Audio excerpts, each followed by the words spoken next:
और तेरी कृपा से क्या नहीं मिलता, सब कुछ मिलता है। मुझे विश्वास है मिलेगा, मिलता रहा है और मिलेगा ही, निश्चित रूप से मिलेगा। और आपको पता भी नहीं लगेगा कब आपका सपना आपके सामने पूरा हो जाए, प्रोसेस शुरू हो जाएगा। ये जो भगवान के घर में हम लोग कहते हैं ना, देर है अंधेर नहीं। हमारे एक मित्र थे, वो कहा करते थे, वो पढ़ाते थे, प्रोफेसर थे, वो कहते थे भगवान के घर में ये जो देर है यही सबसे बड़ा अंधेर है, इतनी देर लगनी नहीं चाहिए। लेकिन ऐसा नहीं है। देर का मतलब इनकार नहीं है, देर हम ही कर देते हैं। हम लोगों को लग रहा होता है पता नहीं पूरा होगा नहीं होगा, भगवान देगा नहीं देगा। जैसे हम असमंजस में आ जाते हैं, वो जो कृपा हमारी तरफ आ रही होती है रुकती है। और मैं एक बात कहूंगा, कृपा कोई गोलगप्पे में नहीं अटकी होती है। जैसे कुछ लोग बोलते हैं ना कि कृपा वहीं अटकी हुई है गोलगप्पे में, बस बांट देना 4 और 2 खा लेना। गोलगप्पा मतलब ये आप लोग क्या पुचका बोलते हैं ना, यहाँ पुचका बोलते हैं, उधर पानी पूरी बोलते हैं बॉम्बे की तरफ।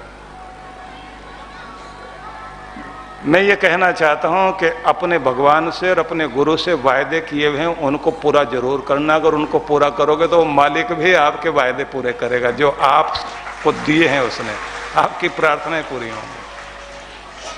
तो पवित्रता परमात्मा की तरफ लेकर जाती है। भगवान कृष्ण कह रहे हैं शौचम स्थैर्यम, पवित्रता मार्ग है उस तरफ जाने के लिए। स्थैर्यम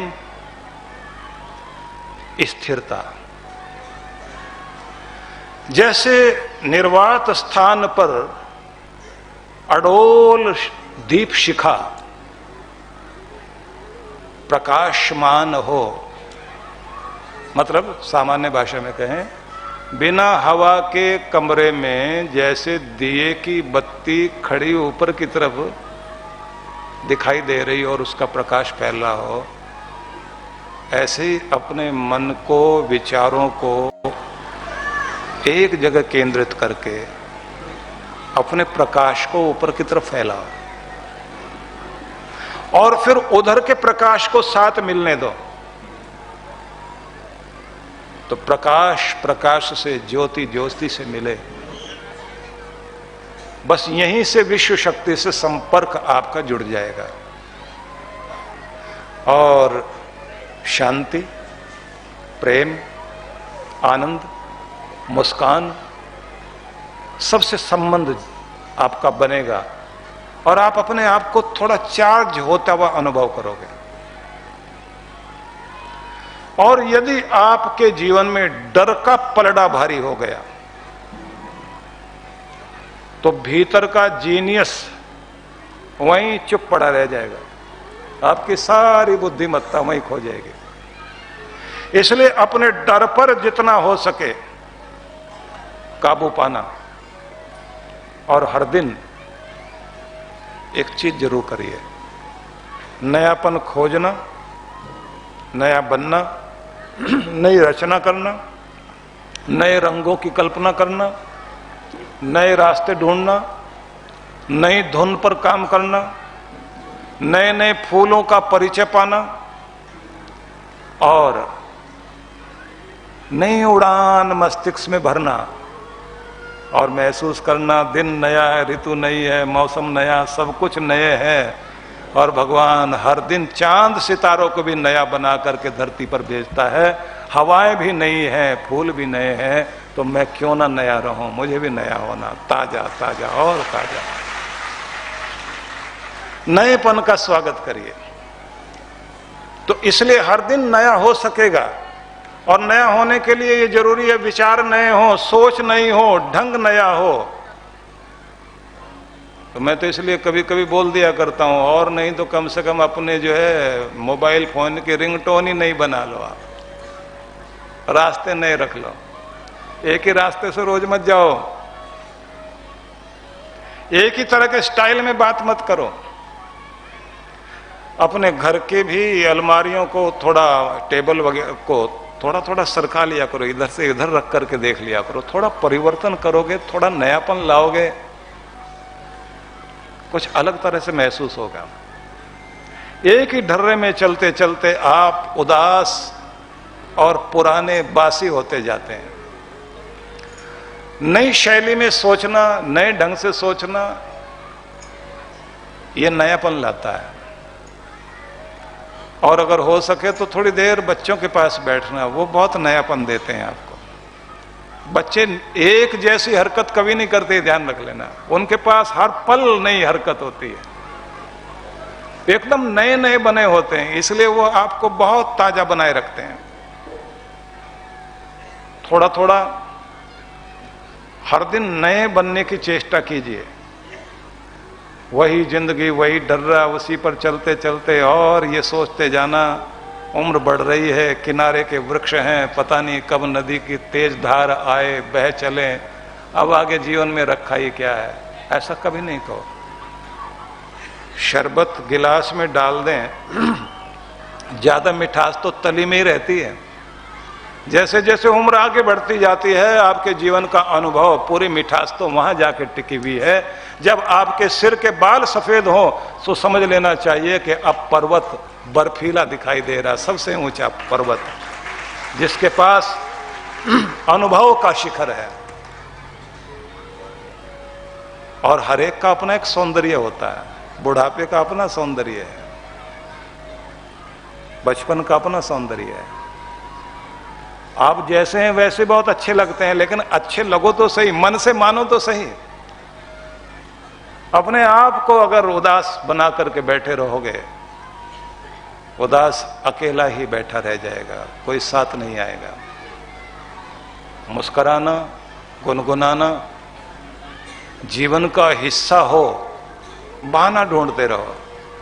जब बहाना ढूंढते रहोगे तो आप देखोगे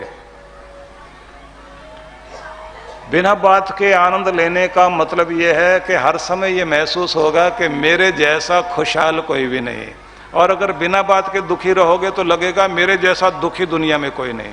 और अगर ये आप सोचते रहोगे मुझे पता नहीं बीमारी क्यों लगी हुई है, तो लगा रहेगा मैं ठीक होने वाला नहीं। और अगर आप ये सोचते हैं कि छोटी मोटी बीमारी हर किसी को होती है, फिर भी मेरे काम चल रहे हैं, मैं ठीक से काम कर रहा हूं, तो इसका मतलब क्या है? बीमारी 10% होगी, 90% तो आरोग्य है, शक्ति है, काम चल रहा है, भगवान की बहुत कृपा है। इसलिए अच्छा हो, संभाले रखो अपने आप को। और कभी कभी ऐसे भी सोचा जा सकता है, कहते हैं ना कि किसी मंदिर के बाहर बहुत भीड़ लगी थी और सभी भक्त खड़े होकर दुख दूर करो भगवान, संसार के रचैया, सबके दुख दूर करो, हमारे दुख दूर करो। कब तक तरसेंगे, कब तक आंसू बरसेंगे, कब तक पीड़ाएं चलती रहेंगी, कब तक कांटों की राह पर चलेंगे, कब फूलों के खिलने के दिन आएंगे, कब खुशियां आएंगी। सब इसी तरह की प्रार्थना कर रहे थे। और नहीं तो ऐसा कर दो, हमारी किस्मत दूसरे से बदल दो। पड़ोसी कितना सुखी है, दूसरा आदमी कितना सुखी है, तो हमें कुछ वैसा बना दो। और कहते हैं कि उस समय प्रार्थना करते करते अंदर से मूर्ति की तरफ से आवाज आ रही थी कि मेरे प्यारे भक्तों, आज तुम्हारी प्रार्थना स्वीकार की जा रही है।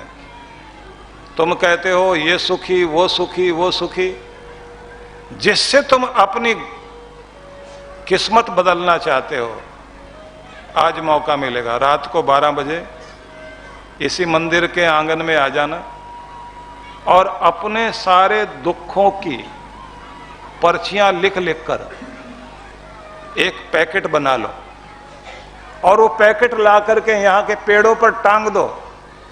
और जिससे अपनी किस्मत बदलना चाहते हो उसका पैकेट उठाकर साथ ले जाओ और अपना छोड़ जाओ। बस उसके बाद में तुम्हारी किस्मत बदल जाएगी। अब लोग पैकेट बनाने में लग गए। मैं कब कब दुखी था, किस किस बात से दुखी था, किस किस से दुखी था, किस किस ने परेशान किया, शरीर से कितना परेशान, धन से कितना परेशान, मेरे साथ क्या क्या हुआ। अपने दुखों का विस्तृत वर्णन करना शुरू किया, लिखना शुरू किया। सारा दिन लिखते रहे अपना पॉकेट छोटा सा सोचते थे बनेगा, बड़ा बड़ा बनता चला गया। गठरी बनाई अपनी और आकर मंदिर के आंगन में बैठ गए। जो गरीब थे वो पहले आ गए, उनकी गठरी छोटी छोटी थी और सबके मन में था कि जो नगर सेठ है, बड़ा व्यापारी है, बड़ा काम है उसका, बड़ा पैसा है, बड़ी गाड़ियां हैं, उससे गठरी बदलेंगे अपनी। किसी ने सोचा कि अभिनेता से गठरी बदलेंगे, बहुत अच्छा दिखाई देता है, बहुत अच्छी एक्टिंग करता है। किसी ने कहा हम तो राजनेता से अपनी गठरी बदलेंगे, उसके पास में पैसा वैसा बहुत है, रोब दाब बहुत है, अपनी पीढ़ियों तक का इंतजाम कर लिया उसने। अलग अलग हिसाब लगाए बैठे थे लोग, और पहले गरीब लोग आए, उसके बाद थोड़े मीडियम वर्ग के लोग आए, उसके बाद थोड़े अपर मीडियम क्लास वाले लोग आने शुरू हुए। और कमाल यह है कि जितना जितना अमीर आता जाता था उसकी गठरी और भारी होती। और जब सबसे अमीर आया तो उसकी गठरी तो इतनी भारी थी, उससे लेके चला नहीं जा रहा था। और जैसे उसने ला करके अपनी गठरी पेड़ से लटकाई, सब उचक उचक कर देख रहे हैं। कमाल है, हम तो दुखी हैं, ये हमसे ज्यादा दुखी दिखाई दे रहा है। इसको क्या दुख होगा? लोगों ने बताना शुरू कर दिया, ब्लड प्रेशर इसको है, डिप्रेशन वाला ये है, शुगर की बीमारी इसको है, थायराइड इसको है, बच्चे इसके लायक नहीं है, कारोबार में इसके बड़ा उतार चढ़ाव है, बैंकों से कर्जा बहुत सारा ले रखा। बहुत सारा हिसाब लोगों ने बताना शुरू किया। ये देखने में ऐसे लगता है इसको तो भोजन से पहले इंजेक्शन लगाना पड़ता है, इंजेक्शन लगाने के बाद में फिर जो है भोजन के साथ साथ जो कटोरियां रखी होती हैं, 3 कटोरियों में तो टैबलेट्स रखी हुई होती हैं। और जब ये खाना खाने बैठता है तो एक आदमी खड़ा होकर बताता है छाछ मत पी लेना, जुकाम हो जाएगा। दूसरा कहता है अगर बादाम का हलवा खाया तो एसिडिटी बन जाएगी। तीसरा कहता पराठे आपके लिए नहीं है, पराठे आप मत खाया करो, उससे फिर कब्जियत भी हो जाती है और कोलेस्ट्रॉल बढ़ जाएगा। अब लोग जैसे जैसे सुने और उसके बाद मन में विचार करें, इससे गठरी मत बदल लेना, इसकी बीमारी अगर हमको लग गई, अपना तो जीवन बहुत अच्छा चल रहा है, पैसे का क्या करेंगे? इतने पैसे लगाने के बाद भी ठीक नहीं हो पा रहा।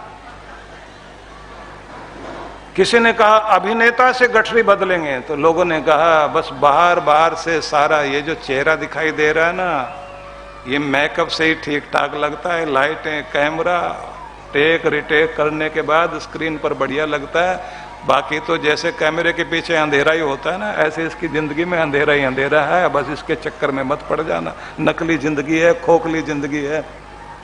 बोले गठरी बहुत भारी है इसकी।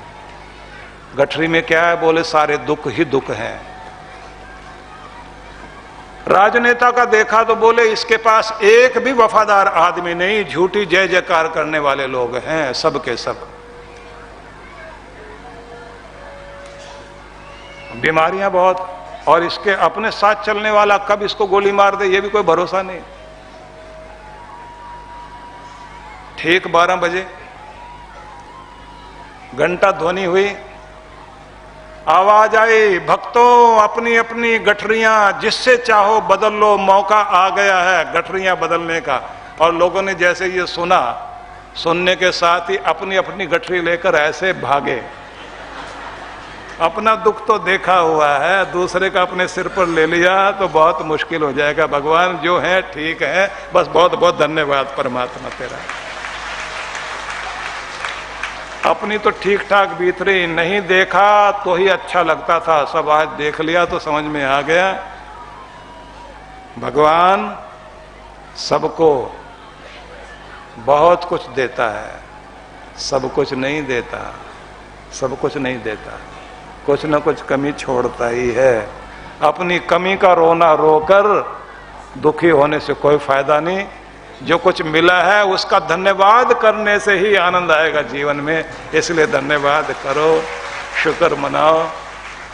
तेरा लाख लाख शुक्र है मेरे परमात्मा, तेरी दया से सब अच्छा अच्छा चल रहा है।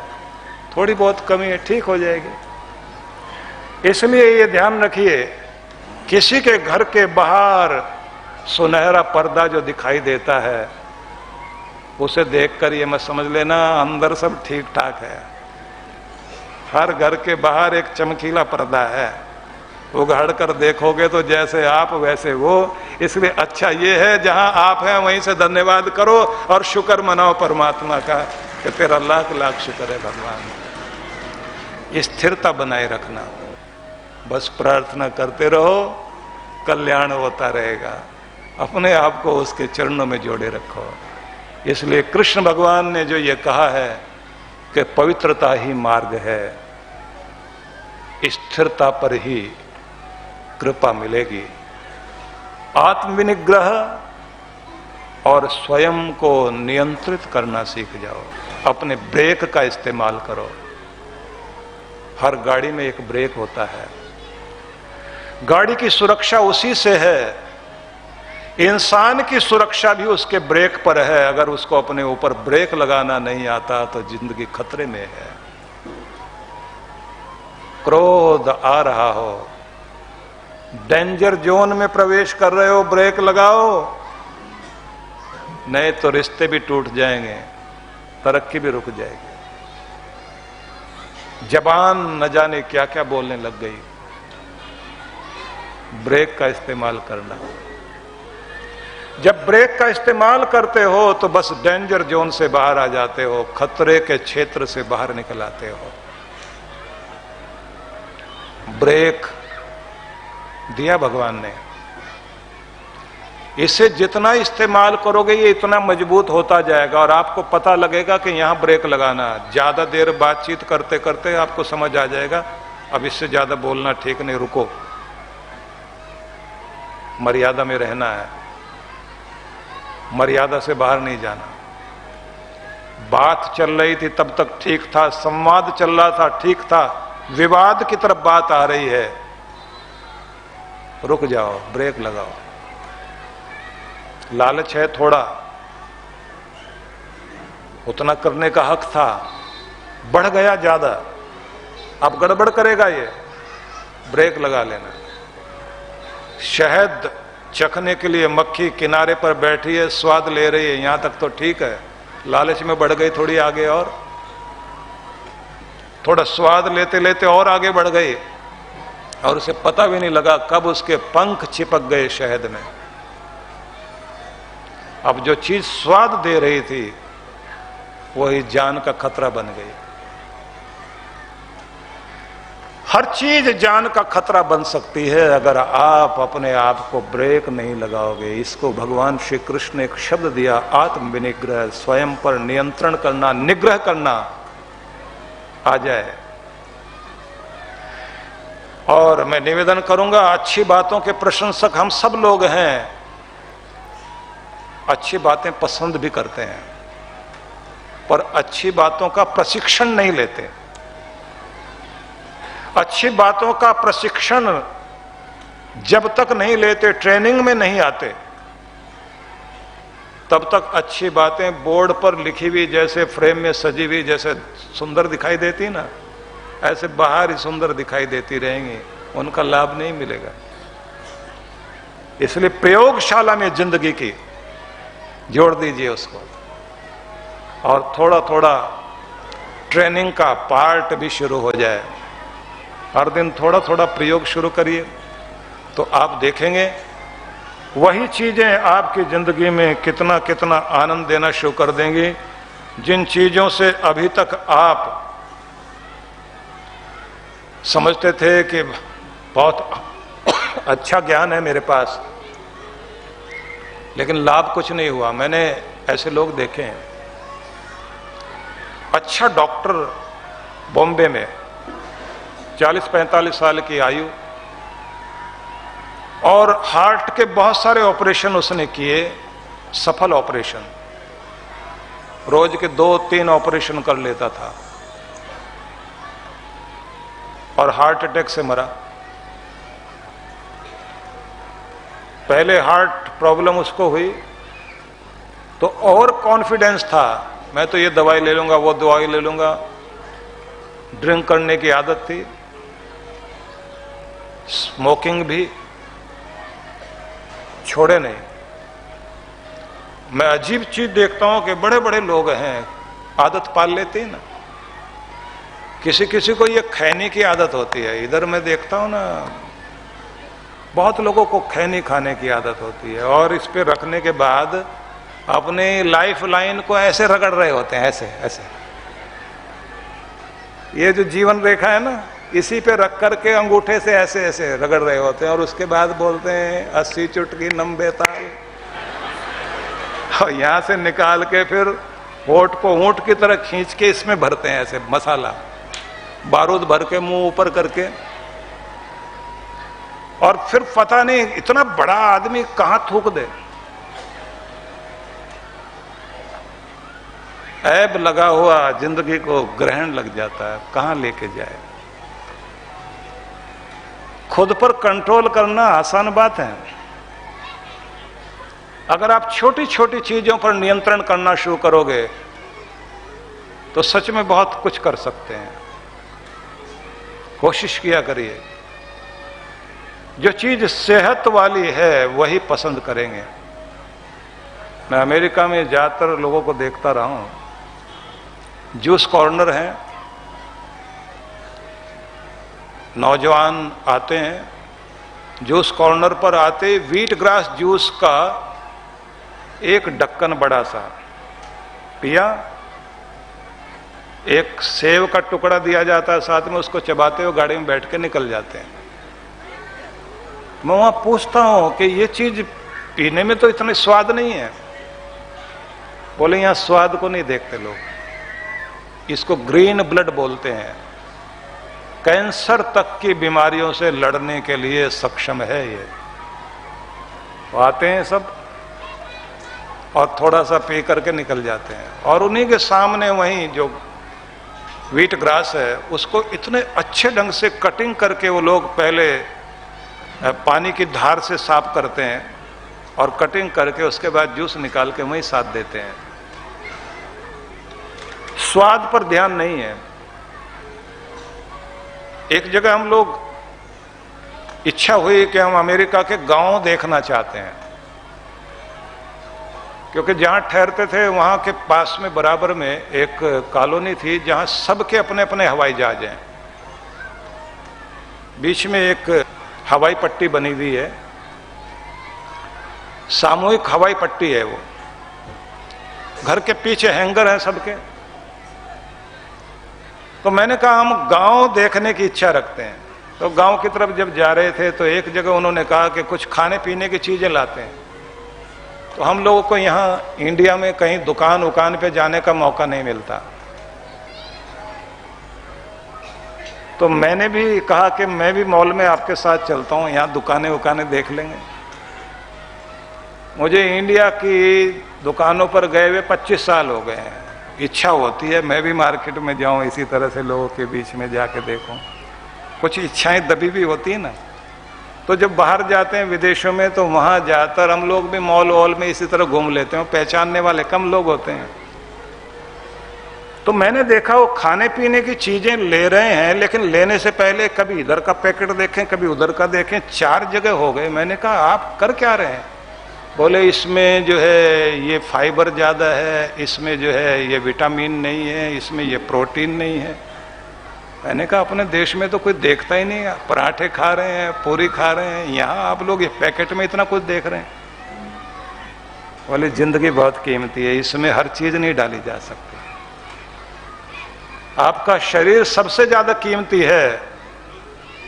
जब आप चुनकर पहनते हैं तो खाना भी चुनकर चाहिए, सही चीज चाहिए। बहुत ध्यान देते हैं। अपने यहां तो हर चीज खा रहे हैं बैठ करके। संस्कृत में एक श्लोक है कि भांग का खेत है, गधा उसके अंदर से होकर जा रहा है और भांग ने देखा ये तो पूछता ही नहीं हमको और भागा जा रहा है। तो एकदम आवाज आई, शंकरो मामेव गृह्णाति त्वम न गृह्णासि गर्दभ। भगवान शंकर भी हमें ग्रहण करते हैं, हम वो बूटी हैं और तुम मुंह उठाए भागे जा रहे हो। थोड़ा सा सेवन करो ना। गधा रुका और उसने गुस्से में भांग की तरफ देखा। देखने के बाद कहा, आपको खाकर लोग हम जैसे हो जाते हैं और हम तो पहले ही वही हैं। अगर हमने खा लिया तो हम क्या होंगे, इसलिए हमको नहीं चाहिए तुम। अब ये मजाक लिखने के बाद संस्कृत में आगे लिखा हुआ है, एक जानवर को भी पता है कि क्या खाना है और क्या नहीं खाना। इतना बुद्धिमान है तो मनुष्य, तो क्यों नहीं सोचता कि तुझे क्या खाना और क्या नहीं खाना। अपने विवेक का इस्तेमाल तो कर। बहुत प्यारी बात लिखी। इसलिए भगवान श्री कृष्ण ने यह बड़ा प्यारा संदेश दिया, आत्मविनिग्रह, स्वयं पर नियंत्रण लगाने की आदत बनाओ। अपने पर नियंत्रण लगाओगे, अपने ब्रेक का इस्तेमाल करोगे, तो ध्यान रखना कि आप खतरे के क्षेत्र में कभी प्रवेश नहीं करोगे। अगर पहुंच भी गए तो निकल जाओगे बाहर, नहीं तो जिंदगी को हम रोज खुद खतरे में डाल रहे हैं। बहुत ज्यादा टेंशन ऐसी पाल लेते हैं जो होती नहीं।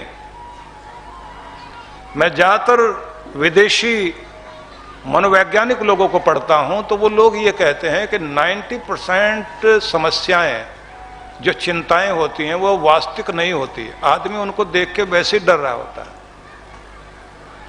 और बाद में उसको समझ में आता है कि मैं वैसे ही डर रहा था। अगर कल्पना से वो डर निकाल दे तो जिंदगी को बेहतर ढंग से जी सकता है। इसलिए अपने डरों पर काबू पाए और आप जहां हैं, जिस रूप में हैं,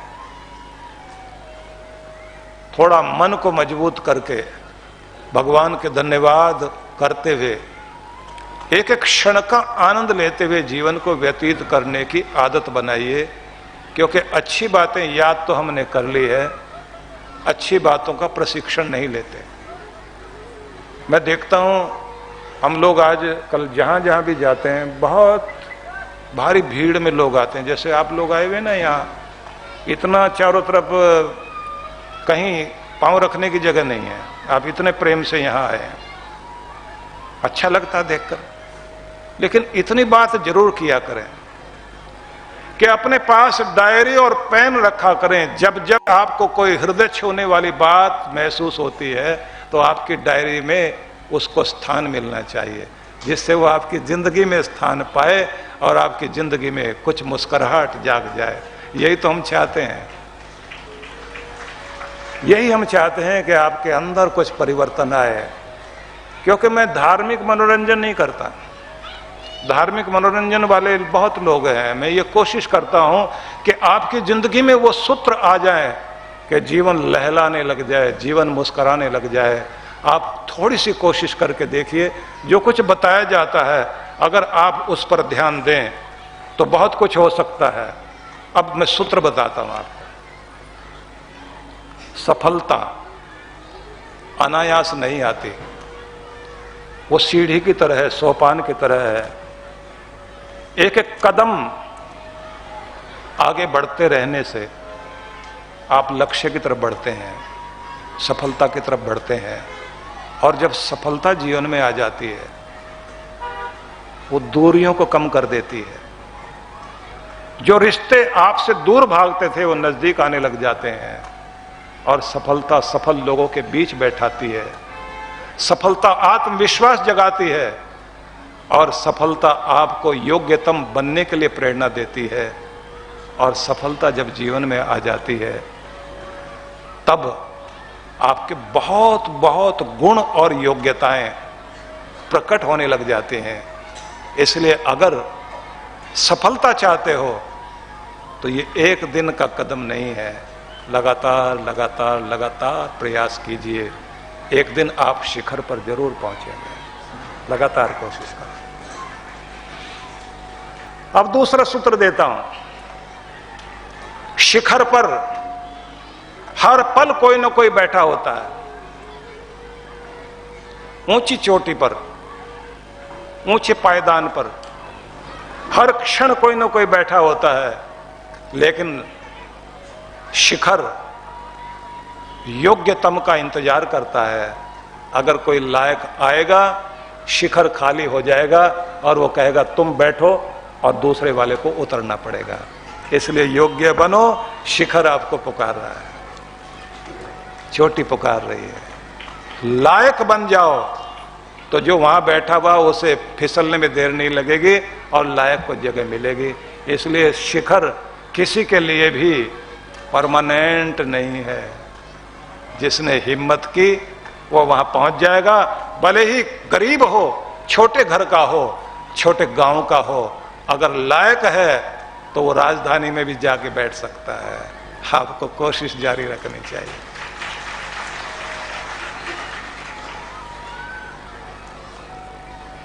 स्वयं से बात करने का अवसर निकालिए, अपनी खूबियों को पहचानिए, अपनी अच्छाइयों की तारीफ कीजिए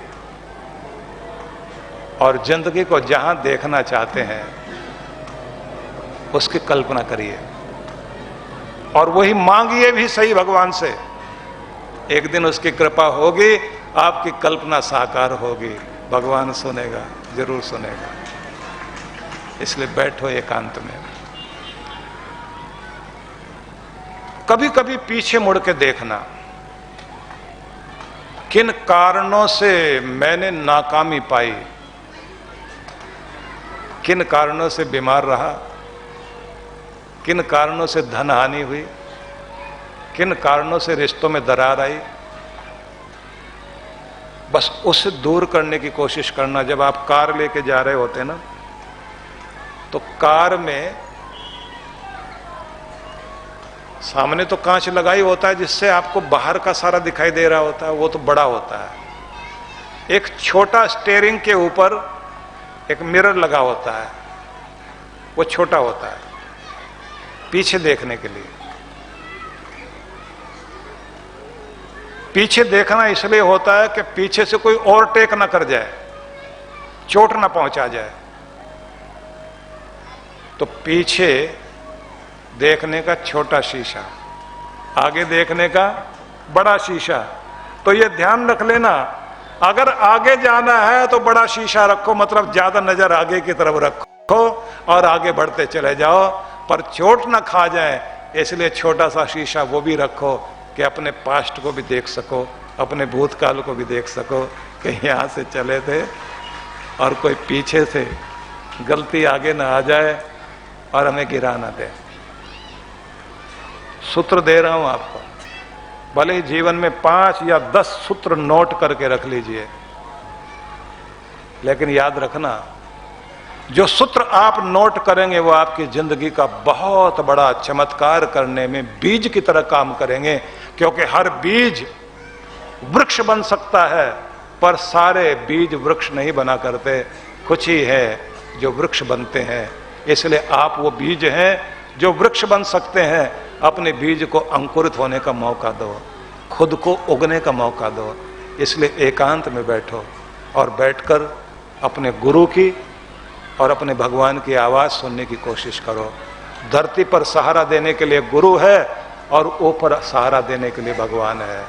दोनों के बीच अपनी जिंदगी को सौंप कर देखिए, चमत्कार जरूर होगा, निश्चित रूप से होगा।